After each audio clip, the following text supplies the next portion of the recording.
नमस्कार विद्यार्थी मित्रांनो, Hey there. Me Kumar Swati. Subscribe आजच्या to या my व्हिडिओमध्ये channel. आपलं स्वागत आहे. And also आज press this आपण bell icon. Standard 10 maths part 2 त्यामधील ट्रिग्नोमेट्री या टॉपिक मधला पुढचा पार्ट अभ्यासणार आहोत. गेल्या व्हिडिओमध्ये आपण 6.1 प्रॅक्टिस सेट अभ्यासलेला होता.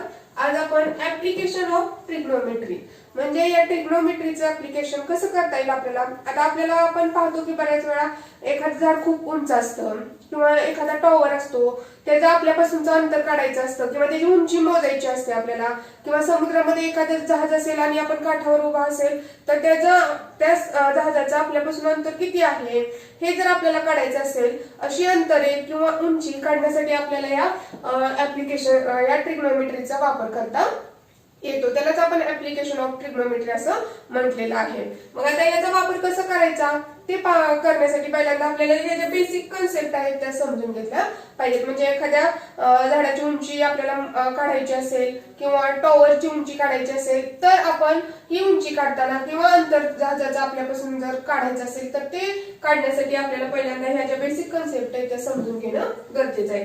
पहिल्यांदा त्याला आपण पहिला पॉइंट आहे लाईन ऑफ विजन, त्याला आपण दृष्टिरेषा असं आपण म्हणतो. आता दृष्टिरेषा म्हणजे काय आता आपण बघू. पी आणि क्यू हे काय आहेत, समजा 2 पॉइंट्स आहेत.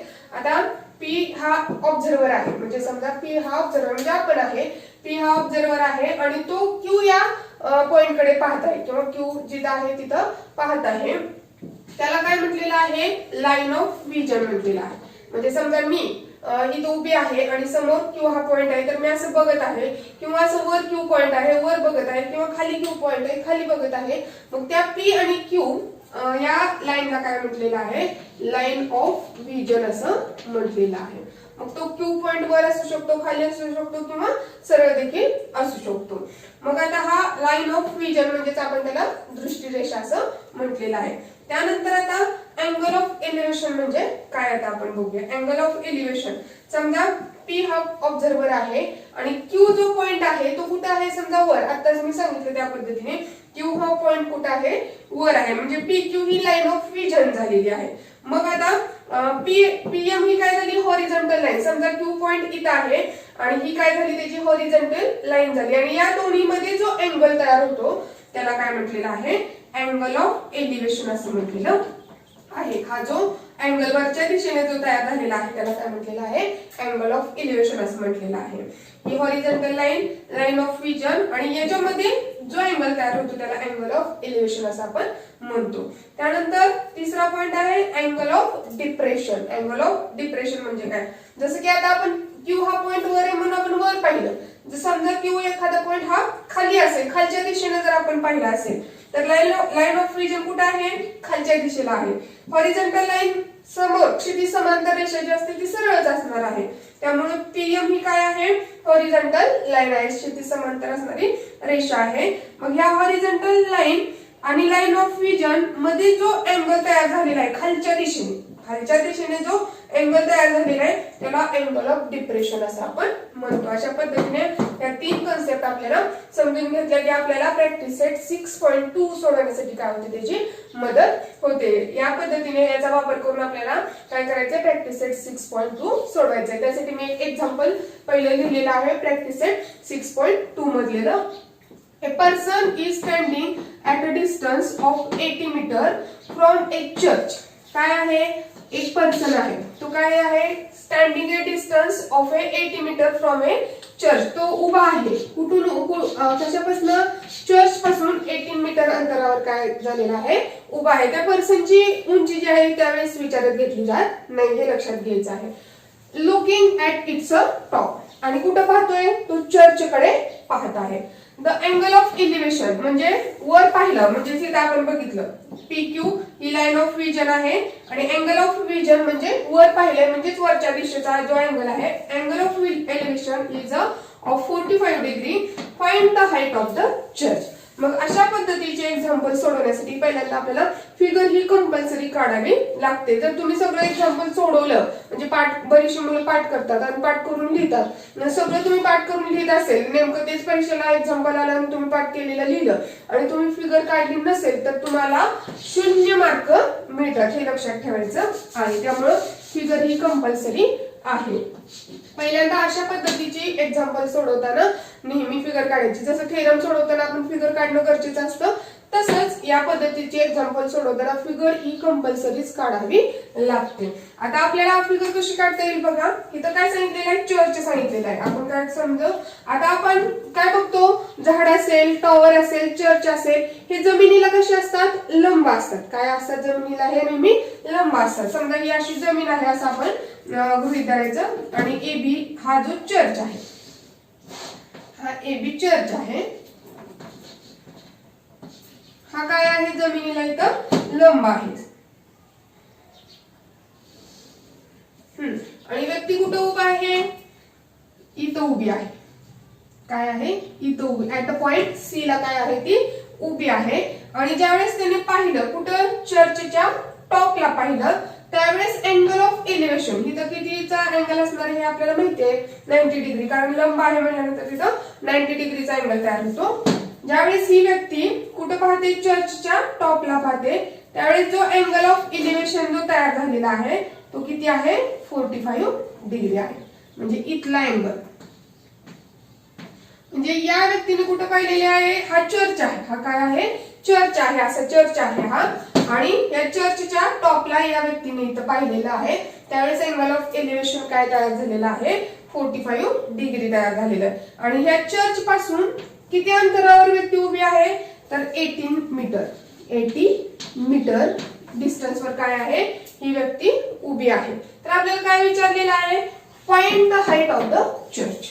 हाईट म्हणजे कशाचं डिस्टन्स काढायचं आपल्याला, किंवा कशाची हाईट काढायची, ह्या AB ची हाईट आपल्याला काढायची आहे. इथे आपल्याला काय करावं लागेल, साइन, कॉस, टॅन हे जे आपण रेशिओ अभ्यासलेले आहे त्यामधला टॅन रेशिओचा जास्तीत जास्त आपल्याला वापर करावा लागतो. कारण की आपल्याला काय दिसतं, आपल्याला टॅन रेशिओ कसा काढतो आपण, opposite side upon adjacent side, किंवा त्या कोणासमोरची बाजू भागिले कोणालगतची बाजू, या पद्धतीने आपण काय करतो, टॅन रेशिओ काढतो.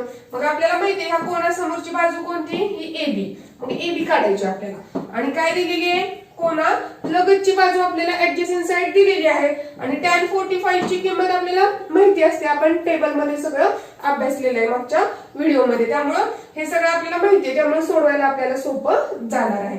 परंतु फक्त फिगर काढून चालणार आहे का, तर कशाला काय म्हणलेलं आहे ते पण लिहिणं आपल्याला इथं गरजेचं आहे. त्यामुळे इथं आपण लिहूया, AB is the height of church. AB ही काय आहे, हाईट ऑफ ए चर्च आहे. Angle of elevation ACB, angle of elevation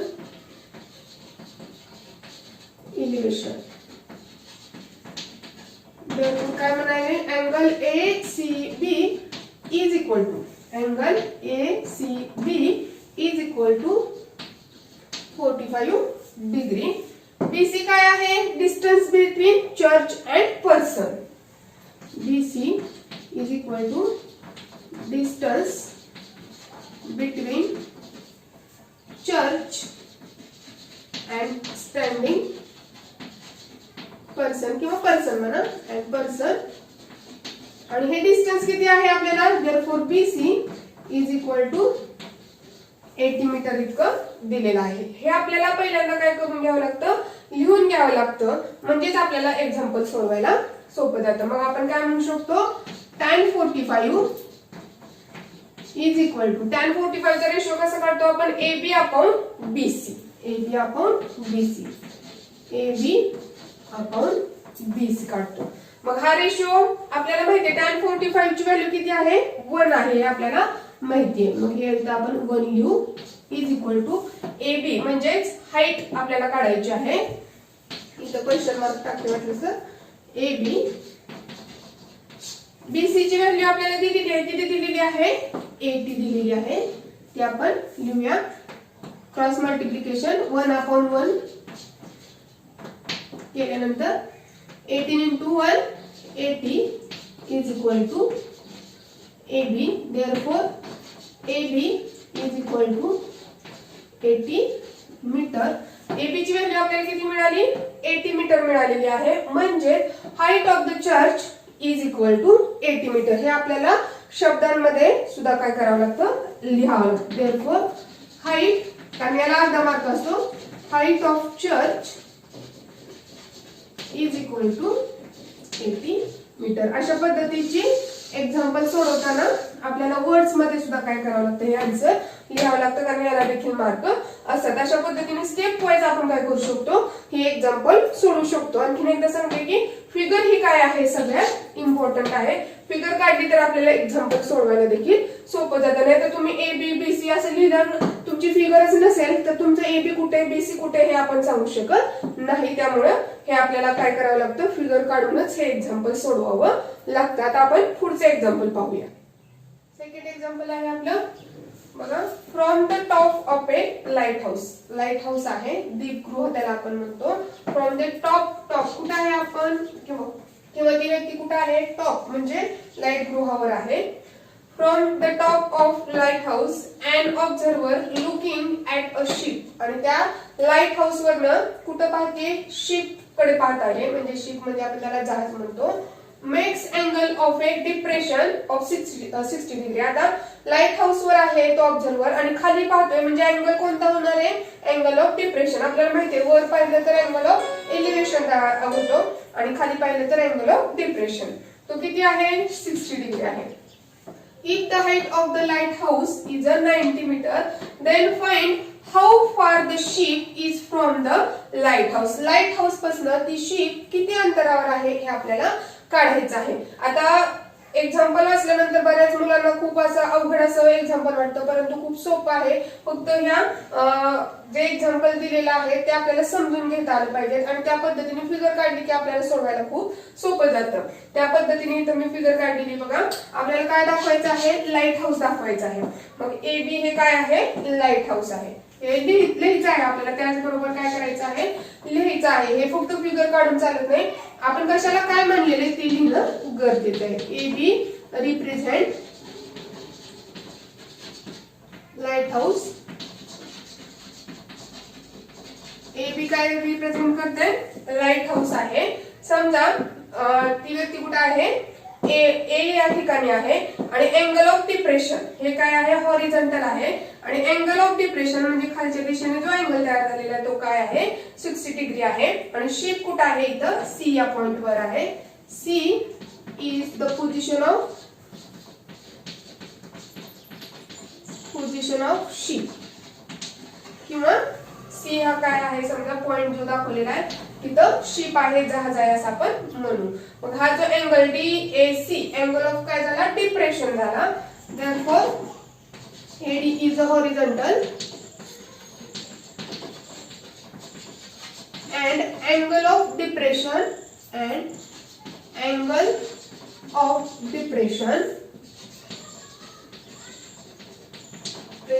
means कोणता अँगल आहे, DAC. Angle DAC is equal to 60 degree आहे. अँगल ऑफ डिप्रेशन 60 डिग्री दिलेला आहे, परंतु इथला अँगल आपल्याला लागत नाही. तर फिगर काय तयार झाली, ही तयार झालेली आहे. अँगल ABC तयार झालेला आहे. तर आपल्याला काय करायचं आहे, find how far the ship is from the light house. म्हणजे हे शिप ह्या लाईट हाऊस पासून किती अंतरावर आहे, म्हणजे आपल्याला कशाचं अंतर काढायचंय, BC हे अंतर आपल्याला काढायचंय. मग आपल्याला इथला अँगल माहित असणं गरजेचं आहे. म्हणजे हा या ट्रायंगल मध्ये आपल्याला टॅन रेशिओ काय करता येतो, वापरता येतो. म्हणजेच इथला जो अँगल आहे, आता एडी ही पॅरलल आहे BC ला, कारण ही काय आहे, लंब आहे जमिनीला आणि ही लाईन काढलेली आहे असं. आणि एडी ही हॉरिझॉन्टल आहे, त्यामुळे ह्या दोन लाईन कशा असणार आहेत, पॅरलल. त्यामुळं हा अँगल आणि हा अँगल कसा तयार होतो, अल्टरनेट अँगल. अँगल DAC आणि अँगल ACB कसले आहेत, अल्टरनेट अँगल आहे. आणि अल्टरनेट अँगल कसे असतात, कॉन्ग्रुएंट असतात. देअरफॉर इथे लिहिते मी angle DAC is equal to angle ACB. Angle ACB reason काय, अल्टरनेट अँगल आहे ते, alternate angles. Therefore, angle ACB is also equal to 60 degree. म्हणजे हा अँगल आपल्याला काय मिळाला, 60 डिग्री मिळाला. BC आपल्याला काढायचा आहे. BC हे काय आहे, कशामधलं अंतर आहे, शिप आणि लाईट हाऊस याच्यामधलं काय आहे, अंतर आहे. हवं तर तुम्ही लिहू शकता BC is the distance between ship and light house. मग BC आपल्याला काय करायचंय, काढायचं आहे. मग आपल्या नेहमीसारखं मग अशी सोडवलं त्या पद्धतीने आता आपल्याला सोडवायला सोपं जाते. tan रेशो किती इथं 60 डिग्री दिलेला. tan 60 is equal to AB upon BC. AB upon BC by definition लिहू शकता तुम्ही. म्हणजे आपल्याला माहिती आहे tan रेशो कसा काढला जातो, opposite side of angle 60 divided by adjacent side of angle 60. मग आता आपल्याला tan 60 ची व्हॅल्यू माहित आहे. tan 60 ची व्हॅल्यू किती आहे, √3 इज इक्वल टू AB किती दिला आहे, 90 मीटर दिलेला आहे. इथं आपण AB represent the light house किती दिलेला आहे, 90 मीटर. इथं आपण लिहू शकतो 90. आणि BC आपल्याला काय करायचं आहे, काढायचं आहे. आता हे आपल्याला सोडवायचं आहे. इथं काय नाही म्हणजे 1 आहे हे लक्षात घ्यायचे. क्रॉस मल्टिप्लिकेशन करायचे. √3 into BC is equal to 90 into 1 means 90 आहे. BC आपल्याला काढायचंय. हे इंटू 3 √3 जे आहे ते इकडे आल्यानंतर काय होणार आहे, डिवाइड होणार आहे. Therefore हे आता सोडवू आपण. BC इज इक्वल टू, आता हे छेदामध्ये जे आहे ते आपण फर्स्ट सेक्शन मध्ये सगळं शिकलेलं आहोत. हे छेदामध्ये √3 असं कधी नसते, त्यामुळं त्याचं परिमेयकरण आपण करतो. आता हे सोडवू आपण. 90 इंटू √3 अपॉन √3 इंटू √3 3 भागालूया. BC is equal to 30 into √3. आता हे √3 ची व्हॅल्यू आपल्याला दिलेली असते, ती व्हॅल्यू काय करायची आहे, आपल्याला इथं वापरायची आहे. आपल्याला पुस्तकामध्ये व्हॅल्यू दिलेली असते आणि एक्झाम्पल सोडवताना पण परीक्षेमध्ये ही व्हॅल्यू दिलेली असते. ती व्हॅल्यू आता आपण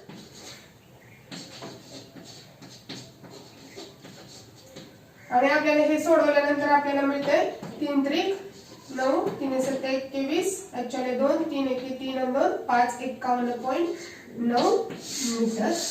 म्हणजेच आपल्याला काय मिळालेलं आहे, हे जे डिस्टन्स आहे कशातलं, शिप आणि लाईट हाऊस मधलं. Therefore the ship is 51.9 metre far from light house.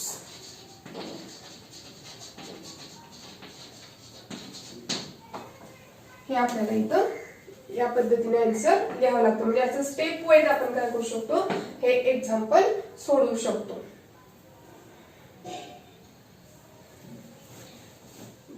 आपण पुढचं एक्झाम्पल पाहूया. Question number 3.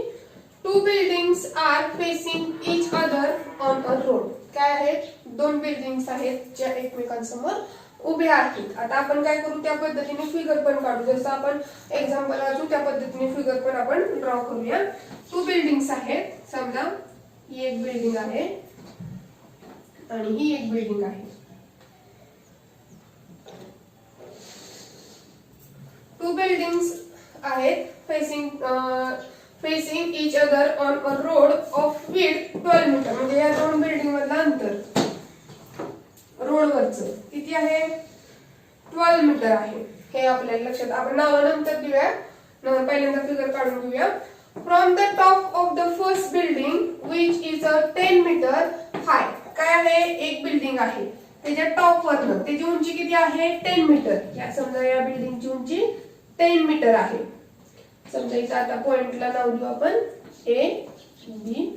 काय म्हटलेलं आहे, from the top of the first building which is 10 metre high the angle of elevation of the top of the second is found to be 60. म्हणजे याच्यावरनं कुठं पाहिलं, दुसऱ्या बिल्डिंगच्या टॉप वर पाहिलं त्यावेळेस अँगल ऑफ एलिव्हेशन जो तयार झालेला आहे तो किती आहे, 60 आहे. या पद्धतीने हा जो अँगल ऑफ एलिव्हेशन 60 आहे. मग हॉरिझॉन्टल लाईन आपण काढून घेऊया, म्हणजे आपल्याला अँगल ऑफ एलिव्हेशन घ्यायला सोपं जातं.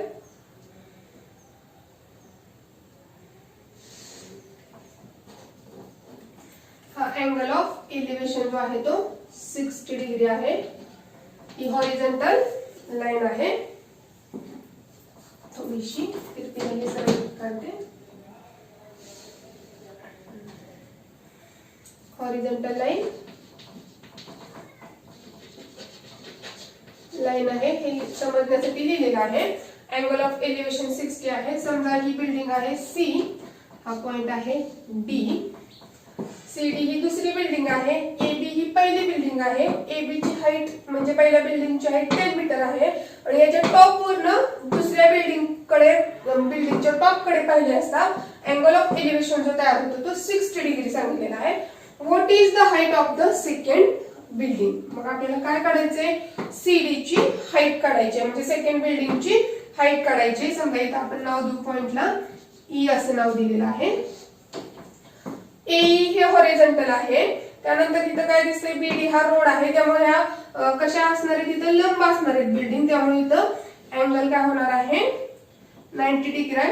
हॉरिझॉन्टल लाईन आहे त्यामुळं इथं पण अँगल 90. त्यामुळं हा पण राहिलेला 90. त्यामुळं ए बी डी ई हा काय तयार होतोय, रेक्टँगल तयार होतोय. मग A B D E rectangle तयार झाला की इथं पण हा काय झालेला आहे 90 डिग्री आहे. त्यामुळे ए ई सी हा काय तयार होतो, राईट अँगल ट्रायंगल तयार होतो. मग आपण काय करू शकतो, सीई काढू शकतो. काय काढू शकतो, सीई पहिल्यांदा काढू शकतो. कारण आपल्याला काय दिलेलं आहे, हे 10 दिलेलं आहे. मग हे काय रेक्टँगल असल्यामुळे हे 10 असेल तर हे 10 असणार आहे. हे 12 आहे. हे काय आहे 12 आहे. इथं आपल्याला दिलेलं आहे त्यांनी 12 मीटर दिलेलं आहे. मग हे 12 असेल तर ही पण हॉरिझॉन्टल लाईन पण किती असणार आहे, 12 असणार आहे. हे पुसते आता म्हणजे आपल्याला इथं लिहायला सोपं जाते. हे पण किती असणार आहे, 12 असणार आहे. मग हे अंतर माहिती आपल्याला. हे अंतर काढलं की हे सी प्लस ईडी केलं की आपल्याला सीडी ही बिल्डिंगची हाईट काढता येते. आता आपण ते लिहूया. आता काय काय केले आणखीन एकदा लक्षात घ्या. आपण जी फिगर ड्रॉ केलेली आहे त्या पद्धतीने लिहूया. A B and C D are the two buildings. A B and C D represent building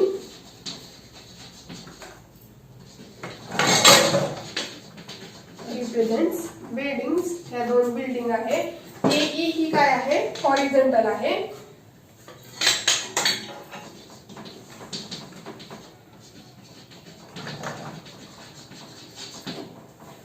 angle E A C किंवा सी ए ई हा काय आहे, अँगल ऑफ एलिव्हेशन आहे. Angle C A E is equal to 60 degree angle of elevation.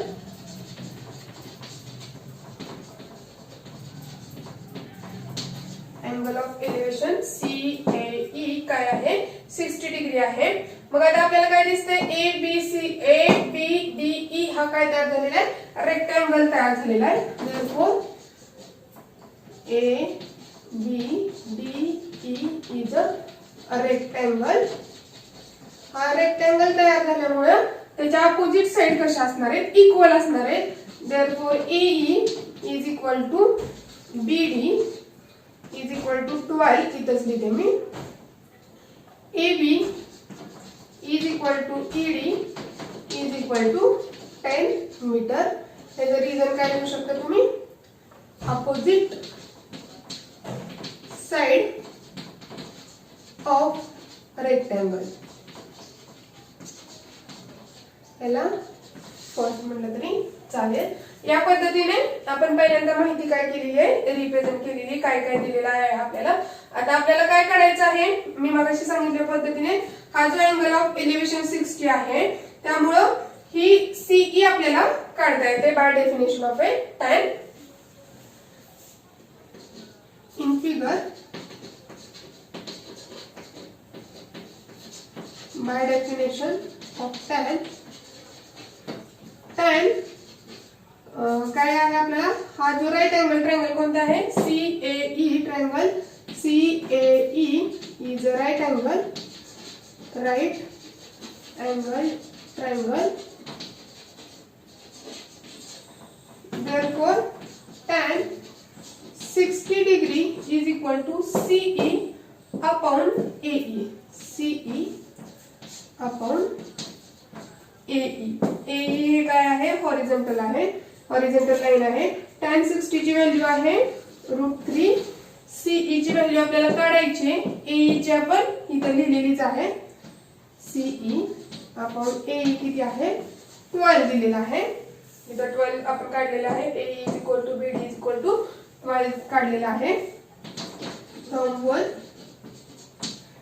therefore 12 into √3 is equal to CE. म्हणजे आपल्याला CE ची value किती मिळालेली आहे 12 into √3. आपल्याला कशाची काढायची CD ची.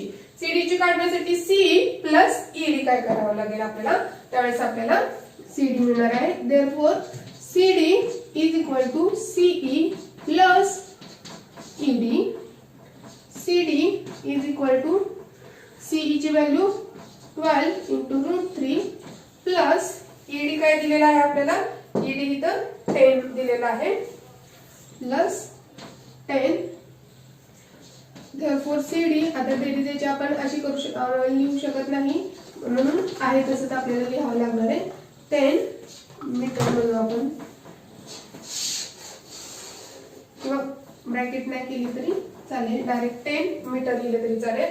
therefore building height of a second building, height of second building is equal to CD is equal to 12 plus 12 into √3 plus 10 meter.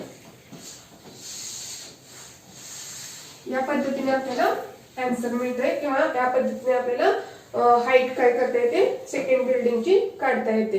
हे नाहीतर बरेचशी मुलं 12 अधिक 10 यांची बेरीज करतात. अशी बेरीज करता येत नाही. जर इतर √3 असतं तर आपण काय केली असते या दोन्हींची बेरीज केली असते परंतु तसे करता येत नाही. हे लक्षात ठेवायचं आहे. अशा पद्धतीने आपल्याला जर आपण स्टेप वाईज एक्झाम्पल सोडवले तर ही एक्झाम्पल सोडवायला खूप सोपी आहेत.